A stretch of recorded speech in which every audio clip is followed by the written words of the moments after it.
அஸ்ஸலாமு அலைக்கும். ஒரு நாள் இந்த உலகம் அழியும். கியாமத் நாள் எப்போது வரும் என்பது அல்லாஹ்வைத் தவிர யாருக்கும் தெரியாது. ஆனால் கியாமத் நெருங்கிவிட்டது என்பதைக் காட்டும் சில அடையாளங்களை நபிகள் நாயகம் ஸல்லல்லாஹு அலைஹி வஸல்லம் அவர்கள் நமக்கு கற்றுத் தந்துள்ளார்கள். அதில் மிக முக்கியமான 10 அடையாளங்களை இப்போது பார்ப்போம். முதலாவது, மறுமை நாள் நெருங்கும்போது மார்க்க அறிஞர்கள் மரணமடைவதன் மூலம் உண்மையான மார்க்கக் கல்வி மக்களிடமிருந்து மறையத் தொடங்கும். மக்கள் அறிவில்லாதவர்களை தலைவர்களாக தேர்ந்தெடுப்பார்கள். இதனால் அறியாமை பெருகி தவறான வழிகாட்டுதல்கள் அதிகமாகும். இரண்டாவது, ஆரம்பத்தில் ஆடு மேய்த்துத் திரிந்த ஏழைகள் பின்னாளில் மிக உயரமான கட்டிடங்களை கட்டுவதில் ஒருவருக்கொருவர் போட்டி போடுவார்கள். இன்று நாம் பார்க்கும் வானளாவிய கட்டிடங்கள் இந்த அடையாளத்தின் வெளிப்பாடே ஆகும். மூன்றாவது, காலம் மிக வேகமாக ஓடுவது போல தோன்றும். ஒரு வருடம் ஒரு மாதம் போலவும், ஒரு மாதம் ஒரு வாரம் போலவும், ஒரு வாரம் ஒரு நாள் போலவும் மிக விரைவாக கடந்து செல்லும். மக்கள் நேரத்தின் அருமையை உணராமல் இருப்பார்கள். நான்காவது, மக்களிடையே அமைதி குறைந்து அநியாயமான கொலைகள் அதிகமாகும். கொலை செய்பவனுக்கு தான் ஏன் கொலை செய்கிறோம் என்றும், கொல்லப்படுபவனுக்கு தான் ஏன் கொல்லப்படுகிறோம் என்றும் தெரியாத அளவிற்கு குழப்பங்கள், ஃபித்னாக்கள் நிலவும்.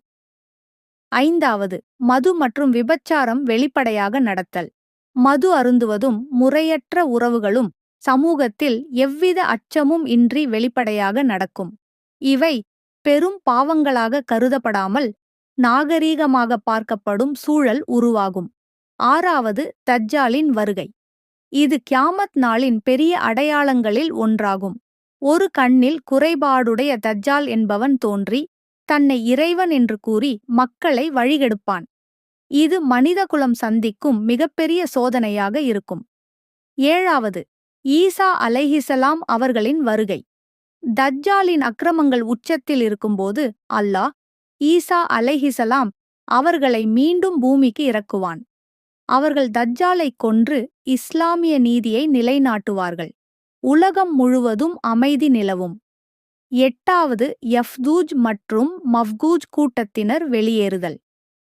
ஒரு பெரும் சுவர் எழுப்பப்பட்டு தடுக்கப்பட்டுள்ள யஃகூஜ் மற்றும் மஃகூஜ் என்ற கூட்டத்தினர் அங்கிருந்து வெளியேறி பூமியில் பெரும் குழப்பத்தை விளைவிப்பார்கள்.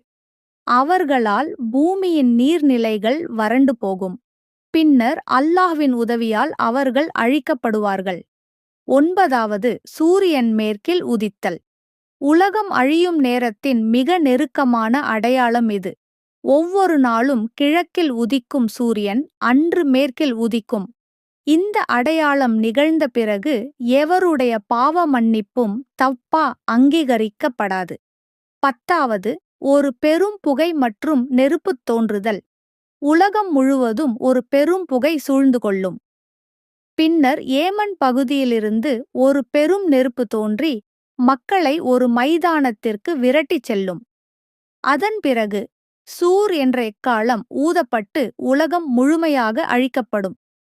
இந்த அடையாளங்கள் அனைத்தும் நமக்கு ஒரு எச்சரிக்கையாக சொல்லப்பட்டுள்ளன.